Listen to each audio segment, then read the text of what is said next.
Bonjour, je vais vous raconter une histoire de sorcière. Pas la sorcière que vous connaissez avec son nez crochu, son balai et ses verrues, mais une sorcière du Congo. Cette sorcière, c'est moi. Et mon histoire, c'est une histoire de courage, de force et de foi. Je suis née en République démocratique du Congo, dans une bonne famille, oui. Quand j'étais petite, mon père était en gérant dans une société de mines de diamants. On vivait dans une grande maison en Bujimaï, dans la province du Kasaï. J'allais à l'école et j'étais heureuse. Ma mère vient d'une famille pauvre. À cause de cela, la famille de mon père n'aimait pas ma mère. Puis un jour, mon père a perdu son travail. J'avais 6 ans. Il a dit à ma mère d'aller avec moi à Kinshasa avec ma sœur et mes 4 frères. Il a dit qu'ils viendront nous rejoindre pour trouver du travail. En réalité, sa famille lui avait demandé de se débarrasser de nous. Quand ma mère a compris, il était trop tard. Elle se retrouvait toute seule, loin de sa famille. Elle a dû vendre tout ce qu'elle avait pour nous faire manger. Elle avait changé. Elle avait tellement maigri. Ma mère a même fait venir notre grand-mère pour nous aider, mais nous avions toujours faim. Alors, ma mère a commencé à nous envoyer chez des amis. On faisait des kilomètres à pied pour aller chercher de la nourriture. C'est comme ça qu'un soir, je me suis retrouvée chez une dame qui m'avait donné à manger pour la famille. Mais elle était trop tard pour retourner.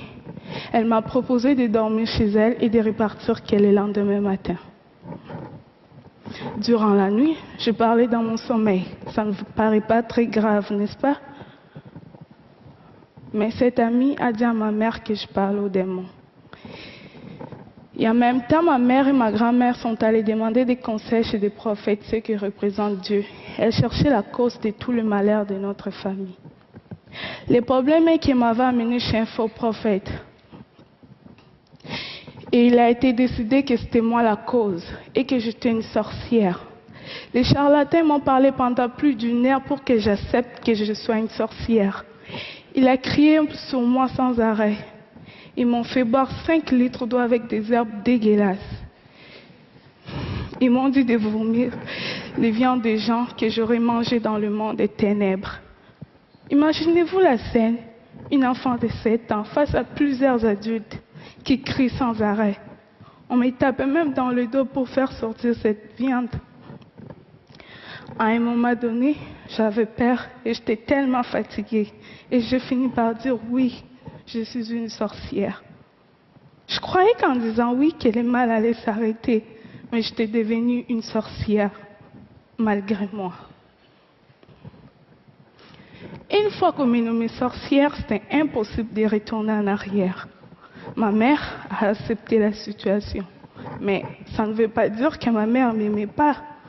Et en même temps, comme la situation ne changeait pas dans la maison, sans argent, sans nourriture, ma mère a décidé de partir avec sa sœur en Angola pour aller trouver du travail. Leur plan n'a pas marché. Et ma mère se retrouvait toute seule, coincée en Angola, sans argent, sans nourriture. Et finalement, elle n'est pas revenue. Contre sa volonté, elle a été forcée de nous abandonner elle aussi. On a perdu toutes les communications avec elle. Et on est resté avec grand-mère.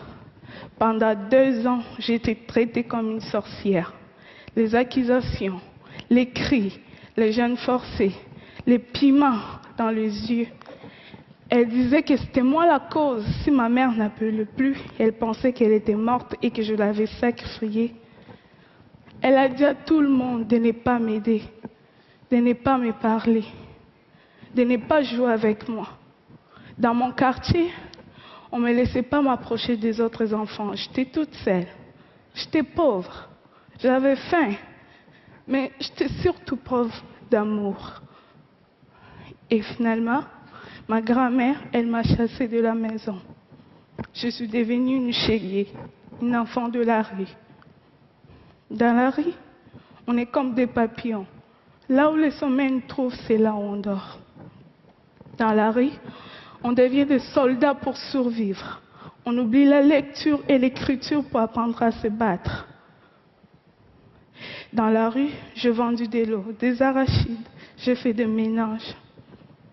Mais à chaque fois que je voyais les autres enfants aller à l'école, je me rappelais des jours où j'étais heureuse. Je pleurais. Je me demandais si un jour je pourrais sortir de la rue.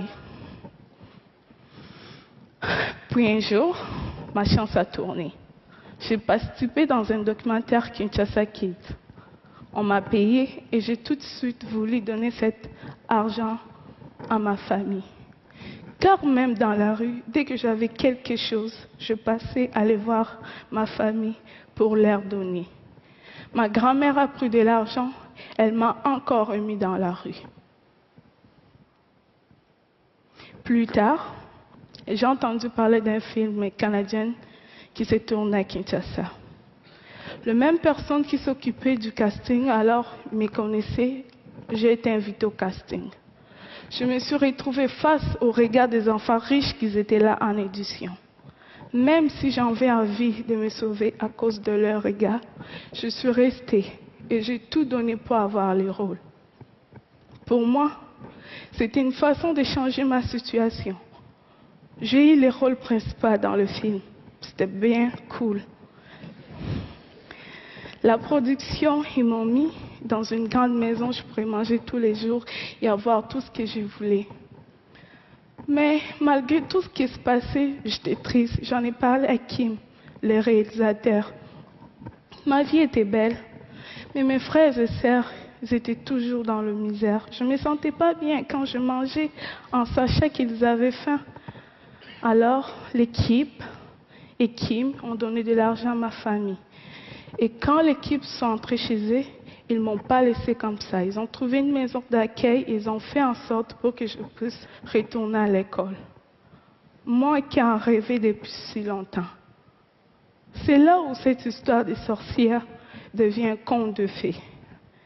Le film a eu beaucoup de succès. Je suis passée des rues de Kinshasa au tapis rouge des festivals. J'ai reçu même l'Ours d'argent en 2012 à Berlin. Le film a été même nominé aux Oscars. Et aujourd'hui, j'ai 18 ans et que j'ai reçu 18 prix dans le monde. Les Oscars, c'était cool. Mais pour moi, les plus beaux jours de ma vie, c'est celui pour la première fois, après des années dans la rue, je suis retournée à l'école. S'il y a des enfants dans la rue, partout dans le monde, c'est souvent parce que les parents n'ont pas eu les droits d'éducation. Comprenez-moi bien, le problème est profond. La pauvreté, c'est ce qui amène le manque d'éducation. Chez moi, envoyer les enfants à l'école, c'est un luxe.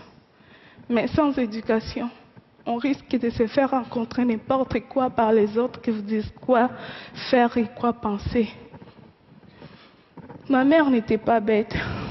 C'est elle qui m'a appris comment pardonner et comment avoir confiance en soi-même. Mais elle s'est fait prendre dans un piège. Vous savez tous que l'éducation est importante. Mais comment se fait-il que l'éducation reste ici?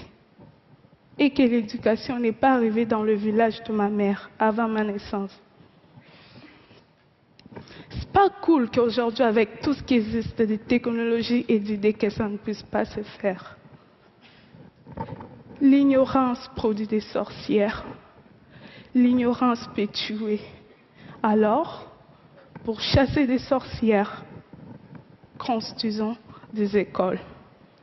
Moi, je m'en suis sortie. C'est parce que j'ai eu beaucoup de chance et de courage.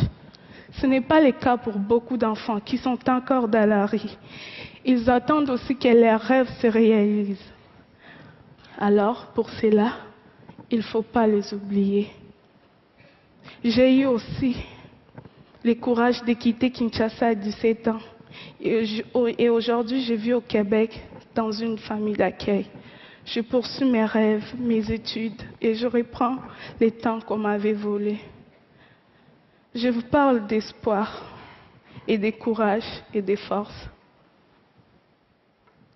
Je ne vais pas complaire sur moi. Je ne vais pas complaire sur moi. Je ne vais pas. Retenez cette phrase si simple. Aussi longtemps qu'elle est cœur bas, tout est possible. Merci.